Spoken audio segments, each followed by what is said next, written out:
Lanificio Bottoli. We're here in the mountains. It is gorgeous. It's so beautiful. Behind the camera is one of the most impressive wool factories on the entire planet. There are fabrics being produced in here that no other factory could ever come close to. This is truly a once-in-a-lifetime opportunity. Let's get into it. L'azienda nasce nel 1861. So you guys literally engineered sheep. Noi abbiamo localizzato alcuni greggi che ancora mantenevano la razza in purezza, perché negli anni del dopoguerra gli allevatori hanno cercato di usare le razze di pecore che danno l'agnello più grande o il latte maggiore per venderlo. Quindi la lana è diventata una materia secondaria. Li abbiamo convinti a privilegiare questo tipo di pecora anziché la pecora sarda o la pecora appenninica o la pecora di altre qualità. That's crazy, bro. This is the mixing area. We mix the different types of wool. Cashmere. So melange of extra fine wool and cashmere. Exactly. So in this case we are mixing wool and cashmere to make an extra fine fabric for plate. Every wool has a different characteristic and mixing together make the three-dimensionality of the fabric. Now we are mixing cashmere and a very, very fine wool. This vacuum, this highly advanced Dyson, if you want to call it, is sucking all of the fabric right up. We don't care to have one big order one season and then the client disappear. This is what we never did and what we will never do. We prefer relationship, small orders, medium orders. It's something that shows that we are trustful. We can do also small quantities. Then they can do small, but they can do medium, so it's a service that is perfect.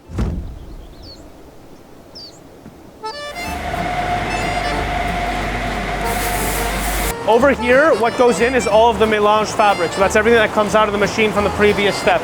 What's happening is it's being processed here. It spins through the machine, and through this very long process, many blades are starting to separate the fabric, pull it down to the finest fiber. Once that happens, it's laid out as a blanket, and it goes through this process called carding.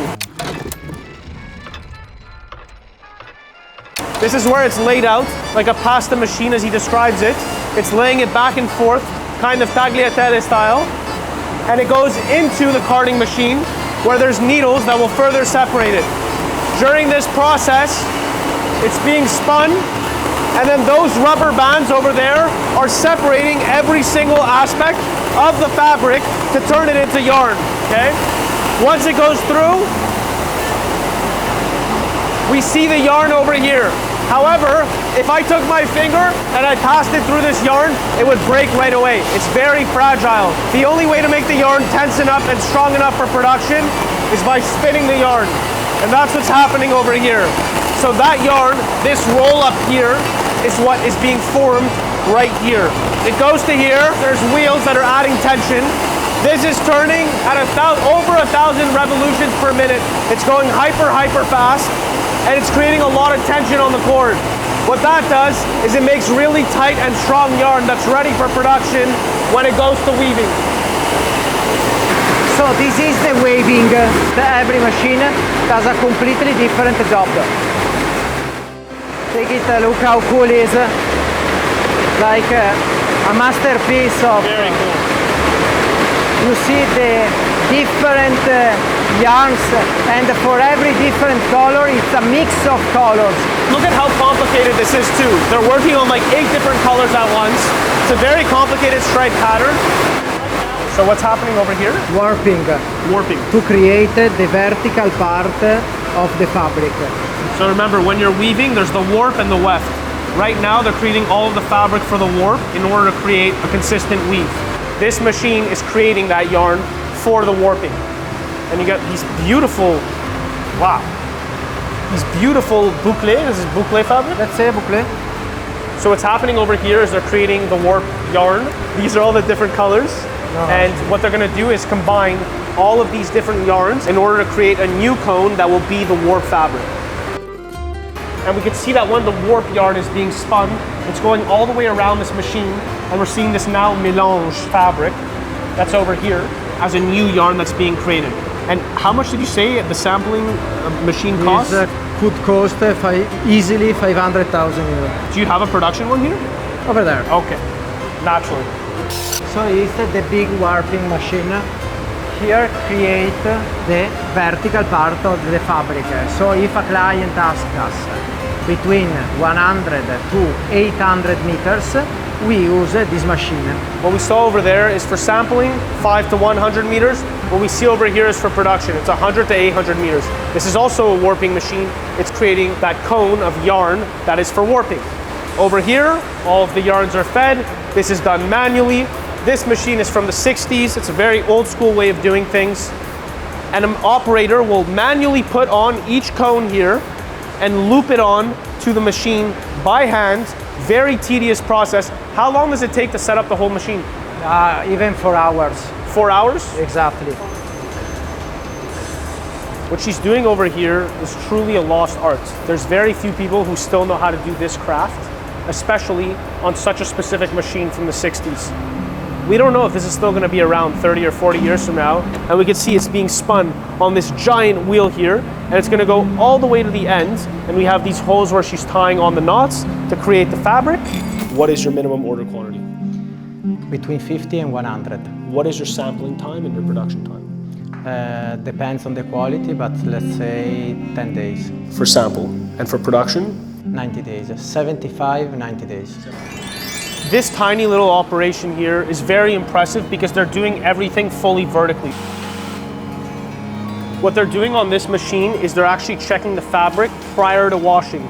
This is the first time they're going to check the fabric in the production, and they're going to do it meter by meter. This reflective glass, and you have some LED lights up here that are bouncing the light off of the fabric. What that allows is for more clear vision on all of the flaws and imperfections in the fabric, and they will check meter by meter and correct anything by hand before washing. It's easiest to correct before washing because it's prior to the fabric having any sort of treatment, so fixing can be done in the easiest capacity right now. L'azienda nasce nel 1861, quindi lui è la quinta generazione. Abbiamo sempre fatto tessuti per abbigliamento maschile, tessuti in fibre naturali, principalmente lana, cotone, seta. Here it's where we do handily the scarves or blankets. So it's like high couture because we do it everything by hand. Everything by hand, and it's all done in real time right there. This one, that is our original one. This is heritage, man. Very heritage. In Holy fact, shit. it's impossible to find. How old is this one? At least 50 years. My God. This machine that is called a calandra makes finishing very press, and it's very important because it makes shine the fabric. It's a finishing machine. It's a finishing machine. So the fabric starts over here, it goes over top, and it pans down. It waves into this machine where it starts being steamed. Right now, it's being rolled, and then it passes underfoot. Same theme we've seen in the past. This machine is called cimatrice. He cut the hair of the fabric. Understood. So it's a blade that passes over top the fabric, and you adjust how tight to the fabric it is. Where is the blade? Over there. This is the blade right here. So they're actually able to control how close the fabric is to the blade with this machine. This is an anti-pilling measure. It's to reduce pilling of the fabric as you wear it over time. Every machine needs to be controlled, of course, with numbers, but you need also to have the sensibility of the operator. That's why it's so important, the human value, because you need to know every fabric, its characteristic, its quality, and that's fundamental to have a perfect product. A lot of these machines, I've noticed, they just have these very elaborate movements, right? Many of them, they are personalized by us, because you will see from the outside that the space is very small.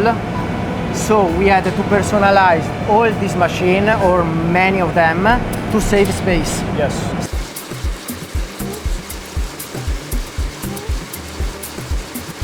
How the hell does he wear linen and you wear this wool vest in 40 degrees in Italy in the middle of July? because we still need to be elegant and classic. It's fucking right. It's fucking right. Grazie mille. Grazie mille. Grazie. What an honor. Grazie, grazie. My God.